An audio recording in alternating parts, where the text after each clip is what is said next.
I'm Howard Stableford, and this is another edition of Concept Cars. In another packed show, tonight we visit the Californian Concept Car Factory, where prototypes are actually constructed. Plus, with a focus on Chrysler, we'll check out how this American giant has tackled a whole host of fascinating concept cars, both from the main Chrysler side and that of the off-road side of the company, Jeep. But first, I want to get a feel of the heritage of the organisation. So I visited the museum near the huge factory near Detroit to discover what the founder, Walter P. Chrysler, was really like. Well, I think from the very beginning, at a time when a lot of the American automobile industry was still being run by inspired tinkerers, Walter B. Chrysler, who had a real respect for engineering, embraced university-trained engineers. And this was a company that was very proud of the fact and emphasized that they were an engineering-driven company. Well, he was a practical mechanic who had the opportunity from his upwardly mobile family to go to university and turned it down. Over his family's objections, he took a job with the railroad because he was fascinated with machinery. Intensely curious, he embarked on an apprenticeship as a machinist, took correspondence courses in engineering, peppered the editors of the magazine Scientific American with queries, and all of his life was intensely proud of the fact that he had worked with his hands, always referred to himself as a workman. These are the tools, some of which he made as part of his apprenticeship, and to the end of his life, they were displayed on the observation deck of the Chrysler building in New York in a glass case, because Chrysler always wanted to emphasize that he was an American workman. If Walter Chrysler was alive today, he'd be a proud man. Take this breakthrough from his company. This is the CCV, or Composite Concept Vehicle. It's meant to be a very affordable, very basic, environmentally friendly car aimed at the third world. Inspired by plastic model kits, the CCV has only 4 body pieces that are actually glued together. When you think that an average steel car has up to 80 different parts, this is a big breakthrough.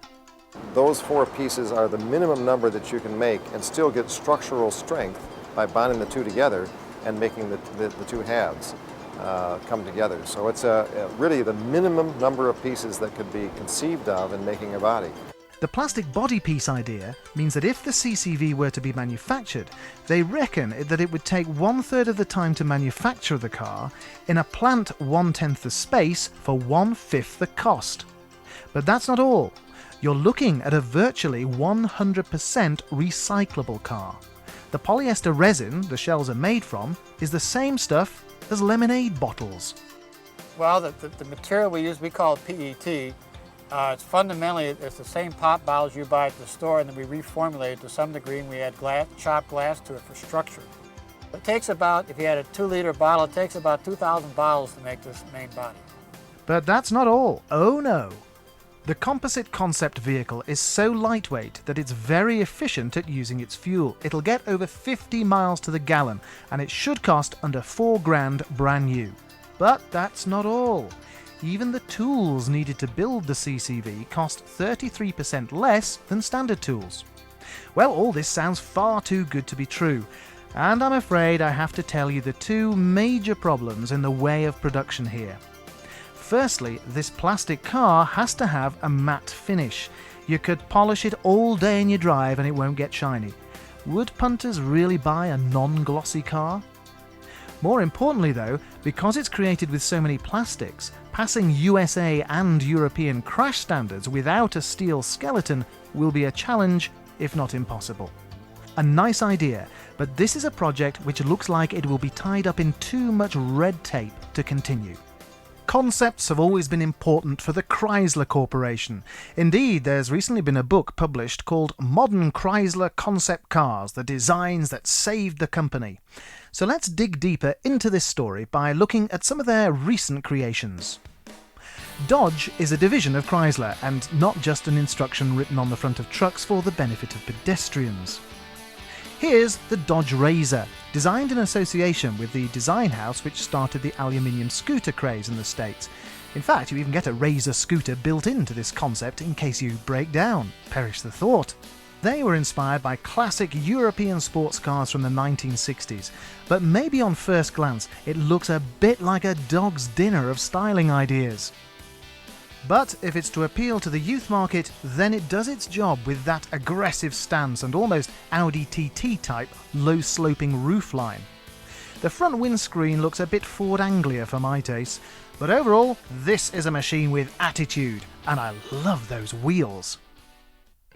Here's another Dodge, the M80. This is a bit Jeep-like, and why not, it's in the same family. Most pickups are pretty utilitarian, but this is absolutely the opposite. A nice and stylish pickup with a futuristic feel. This screams family lifestyle and looks just right on or off the beach. Among the Florida palm trees, the M80 looks right at home, and inside it's all angular and quirky. Good one, Dodge. And may I introduce you to the Jeep Compass, another beach lover. The Compass has a lightweight uniframe construction and a huge 3.7 litre PowerTech V6 engine, so you bet this baby can fly. The Jeep Compass concept is aimed at the next emerging generation of young drivers. They call them the Millennials. Inside, the rotating controls look like they're from slot machines, and the instrument panel looks like that from a fighter jet. For young drivers, well, it sure beats Mum's P-Reg Nissan Micra, doesn't it? The designers were determined to make this concept appeal to young, well-heeled go-getters, but still be tough and practical enough to be a usable machine, rather than be something just to be admired. After all, this is a Jeep, although somehow I don't think we'll be seeing these on war-torn battlefields. But if you wanted a concept that was closer to the original military machine, then how about this Willys 2 concept? Unveiled at the Detroit show in 2002, this shows what 60 years of development can offer. While the battle-proven World War II original was made of sheet metal, this baby's created out of carbon fibre. If this ever goes into production, carbon fibre would be way too expensive, so they propose to actually make the shells out of injection-moulded plastic. Of course, for a one-off concept, the price of the moulds would be far too expensive, but carbon fibre is fine to simulate the weight savings here. It looks a bit like the Lara Croft Land Rover, all mean and tough with the lovely bobbly steering wheel surrounded by a curious turquoise colour scheme inside. It looks a bit delicate, but apparently you can hose it out if you ever need to. Plus, this car is going to be very environmentally friendly.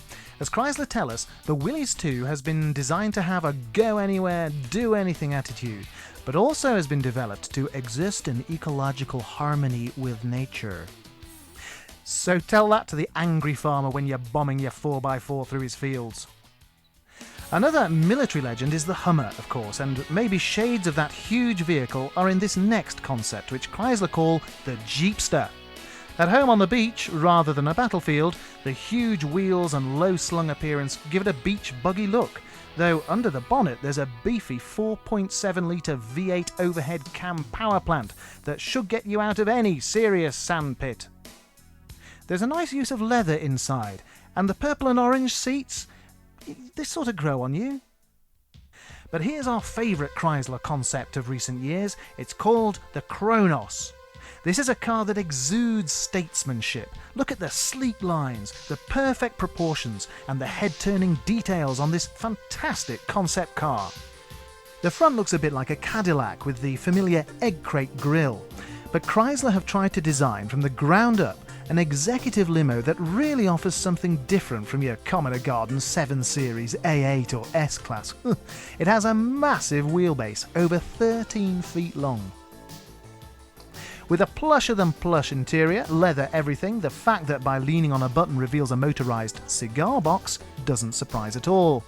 It's even got balanced wheel emblems which don't rotate with the tyres. Now how posh is that? As if you even see this feature when you're inside its lap of luxury. This Kronos is sheer gorgeousness, and we want one. Unfortunately, this is not on the list of future production cars. Shame. That's all for part 1, but here's a glimpse of some of the concept cars we'll be featuring in part 2.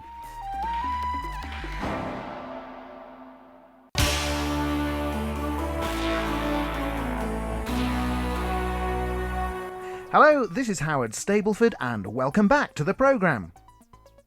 Right, here's a bit of a recognition quiz for you. We're at the Geneva Motor Show in 1996, admiring a concept car from the studios of American Gary Braddock. His brief was to create a curvy coupe from the basics of the humble Ford Fiesta. Looks great, doesn't it? Sporty, aggressive and attractive. But any guesses what this concept actually became? 10 marks if you guess that this Lynx concept turned into the Ford Puma. This is a great example of a car company testing out public and industry reaction before committing to production. And these days it's more important than ever for financial reasons for manufacturers to react in lightning time. Take the Chrysler Crossfire concept, the first child of the merger between the American Chrysler Jeep and the German Daimler-Benz giants. It was meant to be an American-styled sports coupe, but with European appeal as well, a kind of Route 66 meets the Autobahns. Now, it's very rare to get a negative reaction to a coupe. Usually lukewarm reviews give the message to car companies that they needn't bother pushing the production button. But at the Detroit show, the Chrysler Crossfire wowed everybody with its classic, clean, athletic lines. Built as a one-piece carbon fibre body on aluminium chassis, the design features a central peak line like a spine that runs the length of the car. The boat tail rear emphasises the rear wheels, and the car has a sporty low stance. This concept was revealed at the 2001 show, where the Daimler Chrysler boss Trevor Creed said the famous words, "If we were to build it, I feel sure that this could be an instant classic." Well, 2 weeks later, the decision was made to go with production. Hey, they don't mess around in board meetings there, do they? So here we are, less than a year later, which is astonishing. The Chrysler Crossfire is a production line ready car to be manufactured in Germany. This vehicle is only possible because of the close cooperation and the close work with our Mercedes sister company. We're going to use heavily Mercedes parts and components in the Crossfire. This will, in a way, be the first child of the merger, so to speak, and it will signify more than ever that as a company, as a unified company, we would be stronger than each part separated from itself. For Wolfgang Bernhard, the car has angelic qualities.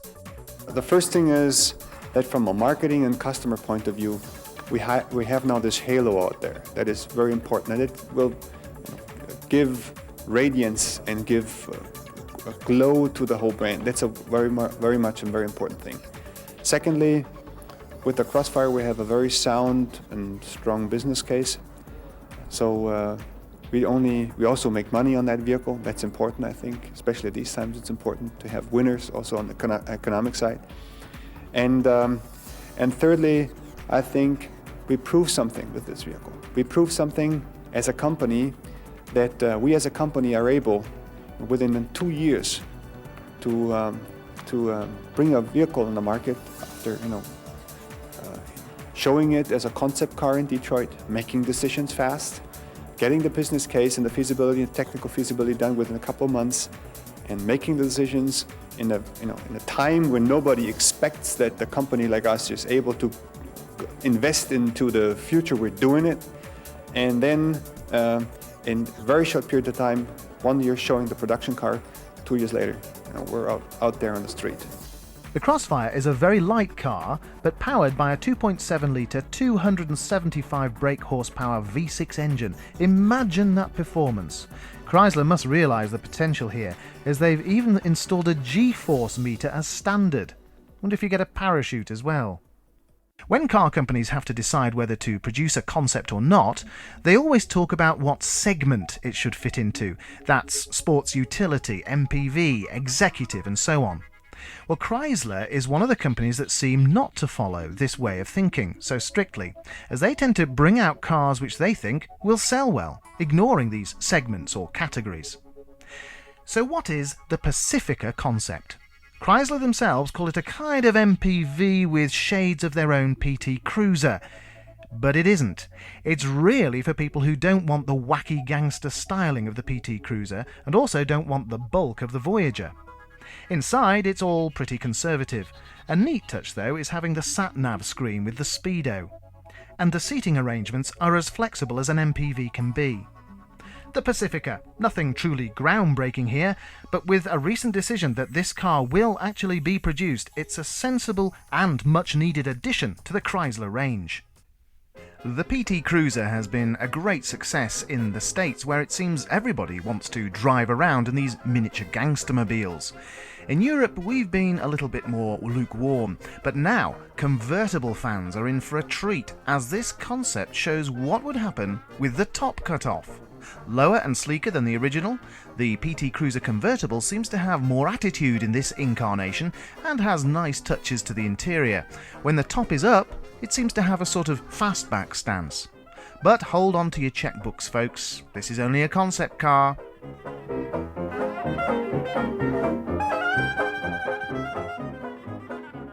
It's okay for car designers to dream on paper, but a pretty picture on the wall isn't exactly going to wow the crowds at car shows, is it? Concepts need to be made in the metal. Quite often, car companies don't have the resources to build one-off prototypes on site, so they hand the work over to specialist companies such as metal crafters in California. Even though they're far away from the factories of Motor City, Detroit, the company, founded by the Gafolio family, have built up a fantastic reputation, and the business has built up into a veritable concept car factory. Daimler Chrysler does provide the designs, and we manufacture what they spec out. The first thing we do, we receive it, we sign a shipper, we photograph the clay model.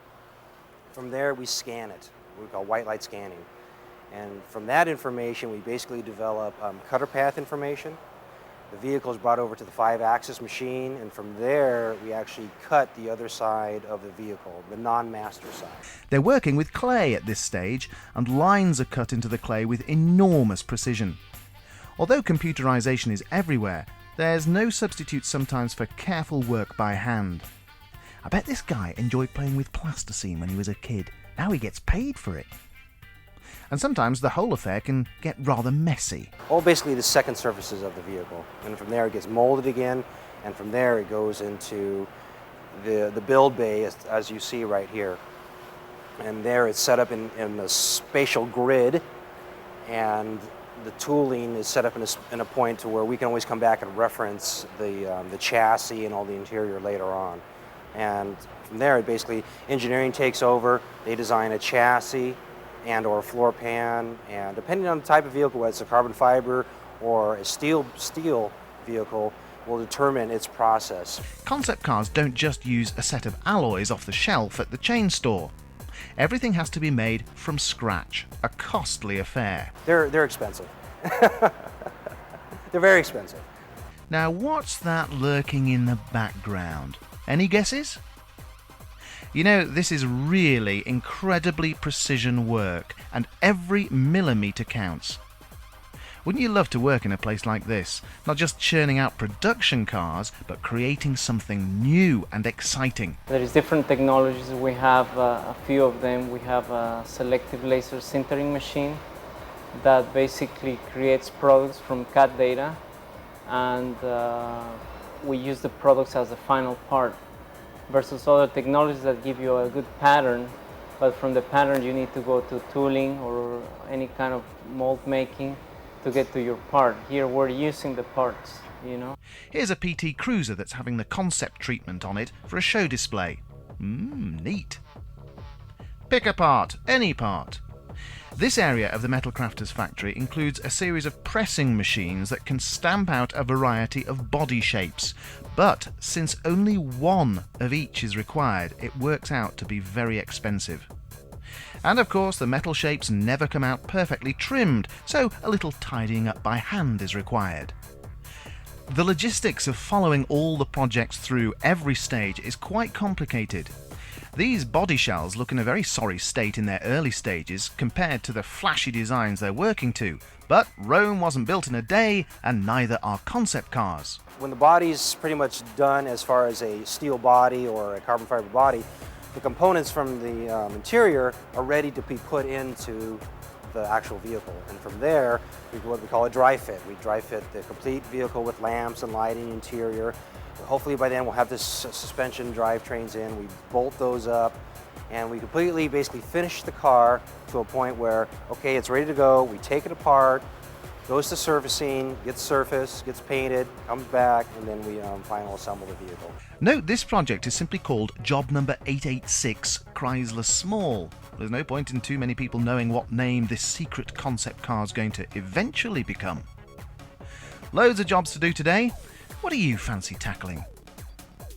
Wow, look at this huge pressurized chamber for the perfect paint finish. No little cans with blocked nozzles being shaken up and down here. And remember, every car will need glass, and that's a whole new problem. You can't just cut a piece of acrylic, won't look right. We discovered a veritable car park of concepts and customizations destined for various trade shows, and none of these would ever get dirty on the freeways and interstates. These guys really take pride in their work, with guidance from their boss and founder, George Gaffolio, who puts signs up like, "Paying attention to small things creates perfection, but perfection is no small thing." Good, eh? This is what the future of Chrysler is in the next 3 to 4 years. This is what we're going to be producing. These vehicles are really the leap beyond what's going to be in 2020, 2010. And that's really the best way to describe it. These are like the exact 180 degrees of what was last year. Well, that's all we have time for this week, but in our next edition, we put the concepts under the microscope to determine how practical they are. What steps need to be taken to turn a one-off prototype into a successful production vehicle? So, we'll see you next week when all will be revealed.